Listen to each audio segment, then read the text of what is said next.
There are issues related to abortion-related complications. One of my colleagues has already informed you how we are getting women coming in with complications due to abortion, and the issues of preventing unwanted pregnancy are very important. I'm Ivan Juko for UBC News. Thank you, Ivan Juko.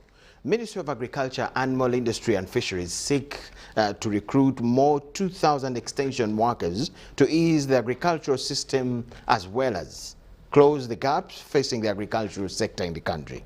This was revealed during the announcement of the 5th Africa Agriculture Extension Systems for Sustainable Agripreneurship, due to take place from the 14th to the 20th of November this year. Ministry of Agriculture, Animal Industry and Fisheries had earlier recruited 3,000 extension workers with hope that they will improve the agriculture sector, with one extension worker attending to at least 1,800 farmers, which has failed. The ministry is now seeking to recruit more 2,000 extension workers with the hope that this shall do more as expected. Our intention really is to further reduce the number of farmers that each extension worker will be handling. My intention is to have this requirement in the budget for the financial year 2022-2023. Bring on board new technologies. For example, want to very much use farmer to farmer. Progressive farmers in the community should be used as examples. Chakulaga is optimistic that the challenges facing the sector shall be curbed only if extension workers are on ground. To convince the local person that the way things are now, we can no longer live in the old tradition of growing for only consumption. Because by doing so, we shall not be able to cater for our basic needs of shelter, of clothing, of Medicare for our children, and so on and so forth. So we shall start with the basics, things that can be appreciated by the ordinary person.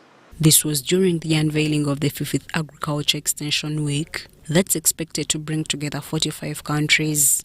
The event shall be under the theme, Effective Agriculture Extension Systems for Sustainable Agripreneurship in Africa. Shaidat Nasaku, UBC News. Office of the Prime Minister, through the Ministry of Disaster Preparedness and Refugees, has reached out to families affected by hailstorms and landslides in Ibanda district with an assortment of relief items. 30 tons of maize flour, beans, sugar and 2,000 pieces of iron sheets were received by the area woman member of parliament and other leaders.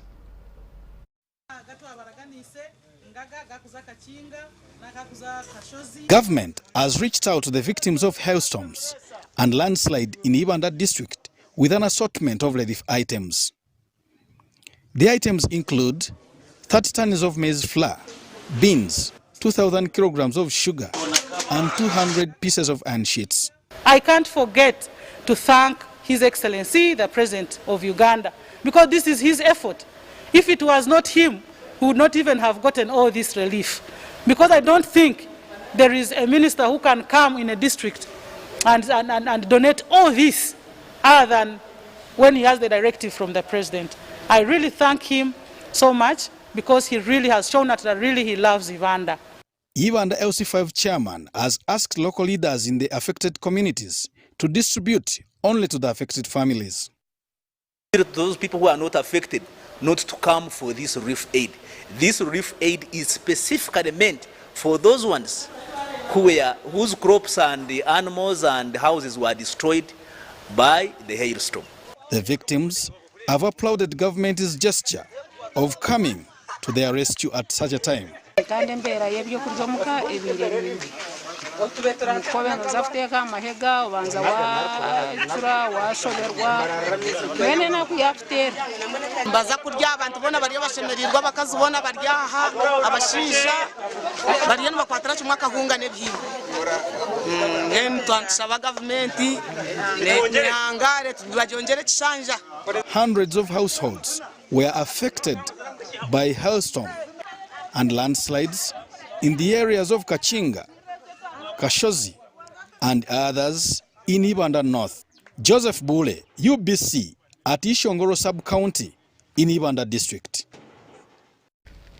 As schools and high institutions of learning prepare to revive their study programs, private sector stakeholders are seeking for government support in enabling an efficient internet infrastructure. This was reiterated at a press briefing by UNICAF University in Uganda to announce enrollment programs for the coming education year. Going to university meant physically going to buildings, structures, and interfacing with the lecturers, with the professors. But I think this occasion reminds us and also informs us that we have since moved, that you can go to university without going to sit in a physical lecture room.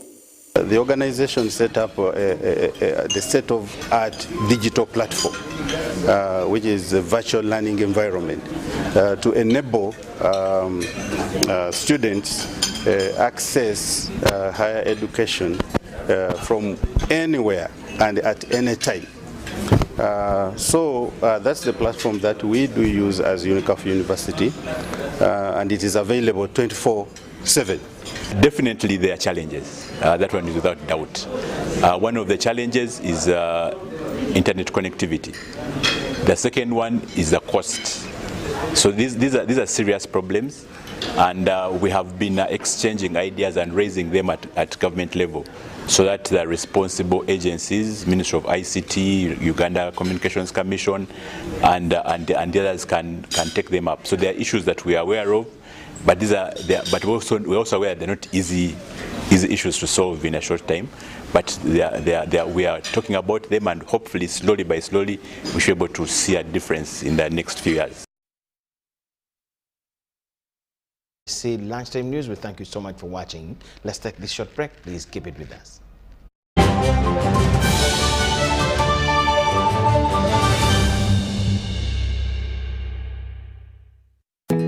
Grow together with one of Uganda's largest companies. Apply for MTN shares for as low as 100,000 Uganda shillings. And when you apply using MTN Mobile Money, you get 10 free extra shares for every 100 shares you apply for. Dial *165*65# or use the MyMTN app to apply now. The terms and conditions of the offer and other important information are set out in the prospectus. For assistance, visit any MTN service center or Stanbic Bank branch countrywide or a licensed broker.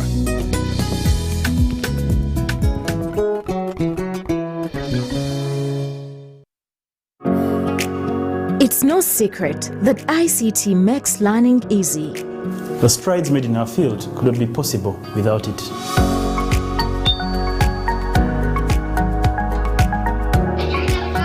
And now we can watch our favorite show. My radio is my best friend. UCC provides an enabling regulatory environment and policy guidance for healthy competition. We also facilitate ease of doing business in the communications sector through licensing, standardization, spectrum management, tariff regulation, rural communication development, and consumer empowerment. An informed consumer is an empowered consumer. UCC supports local content and innovations. Driving the development of a robust communication sector in Uganda is Uganda Communications Commission.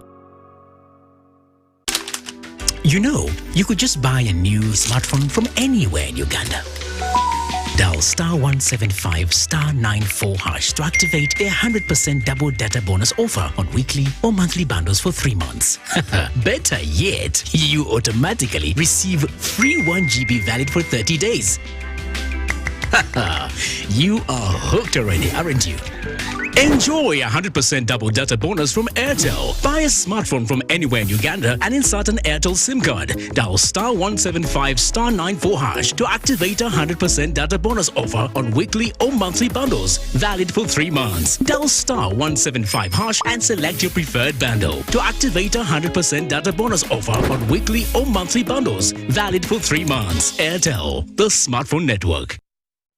Parents and guardians, this month of October, take all your children aged 15 years and below to the nearest health facility or outreach post for Integrated Child Health Days to receive a wide range of free services. The services will include immunization to protect them against killer yet vaccine-preventable diseases like measles, rubella, polio, diphtheria, whooping cough, pneumonia, meningitis, diarrhea, tetanus, hepatitis B, tuberculosis, and cancer of the cervix. Your child will also receive vitamin A and deworming tablets. Girls aged 10 years old and those who missed their second HPV vaccine dose will receive HPV vaccine to protect them against cancer of the cervix. Girls and women aged 15 to 49 years will also be immunized against tetanus and diphtheria. Due to polio outbreak in the region, every child under 5 years should be fully immunized as per the routine immunization schedule. Vaccines used for immunization are safe, effective, and free and have been approved by the Ministry of Health and World Health Organization. Remember to follow all the COVID-19 prevention measures, including wearing a mask when in public, hand washing with water and soap, and keeping a distance of at least 2 meters from another person. Integrated Child Health Days, a healthy child, a happy family. This message is brought to you by the Ministry of Health with support from UNICEF, World Health Organization, PATH, and partners. Everyone is talking about MTN shares. I am Jenny Kafulua Shares, and I am here to show you how you can get them. First, you need a Securities Central Depository account, or SCD account in short, and you can open one right now using MTN Momo. It's free of charge. Just get your phone and your national ID, and let me show you how. Now, why do you need an SCD account? Well, because every time you get shares in any company, well, including MTN, your shares are going to be kept in this account. But this is not a bank account, and you don't need to go anywhere to open it. So is your phone and your national ID ready? Good. Let me show you how to open your SCD account. First, dial *165*65 hash or use my MTN app. Then select option 1 to submit SCD account application. Then enter your full national ID number or NIN. Next, select your preferred stockbroker and then choose option 1 to accept the terms and conditions. Lastly, enter your mobile money PIN and wait for confirmation, which you will receive on SMS. Oh, by the way, stockbrokers are the people authorized to help you buy or sell any listed company shares, so you need to choose one. That's it. Once you have your SCD account, you're ready to start applying for your MTN shares for as low as 100,000 shillings for 500 shares.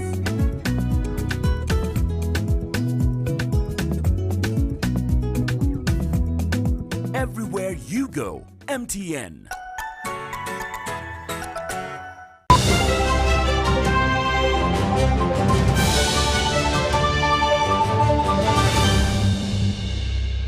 In Lunchtime News, welcome back from the break. We'll now go talk international.